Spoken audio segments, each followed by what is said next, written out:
there was the startup weekend that David Trung and Orren Prunckun organized, and that just kind of sent me off on a completely different tangent.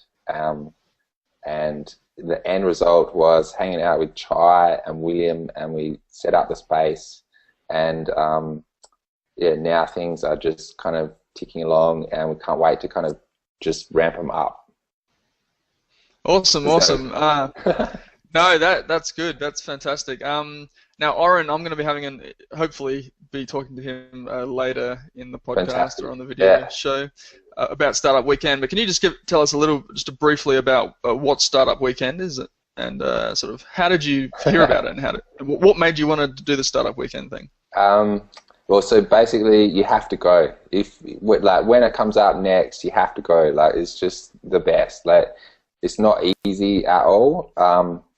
It's quite challenging, quite hard, but it's the best thing ever. That's my experience. How did I hear about it? That is a good question. I can't remember. Last year, 2012, was supposed to be code year. There was the Code Academy that kicked off 2012, and I'd been chatting to people, and I was sick of accounting, and I was like, yeah, man, I'm going to be a coder. Like, that's the thing. And so somehow that ended up, it's the internet.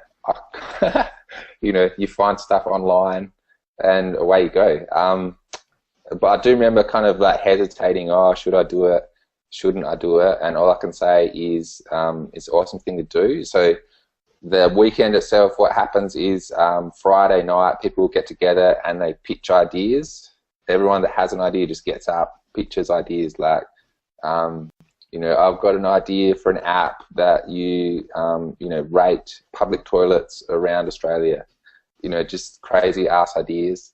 And then just naturally teams form and they build them, and then there's a handful left, like 5 teams left on the Sunday, and then everyone, the teams pitch, and there's like a kind of winner declared of like the most kind of whoever's kind of proved their concept that this could actually work the furthest, whoever's got the furthest down that road in the weekend. And maybe they have some awesome looking, this last weekend that was in November, like guys had put stuff up in the App Store by the end of the weekend, which was just like awesome.